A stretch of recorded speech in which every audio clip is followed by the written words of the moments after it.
శ్రీమద్ భగవద్గీతని నేను గానం చేయడం జరిగింది.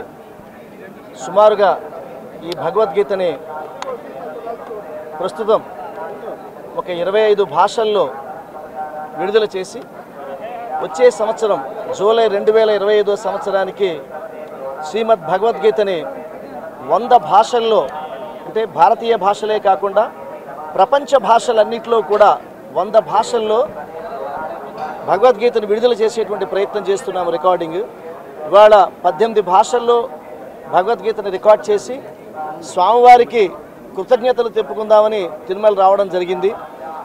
అతి త్వరలో శ్రీ ప్రధానమంత్రి మోదీ గారి చేతుల మీదుగా భగవద్గీతని 23 భాషల్లో లోకార్పణం చేసేటువంటి ప్రయత్నం చేస్తున్నాము. ఇక గోవిందుడి యొక్క దయ.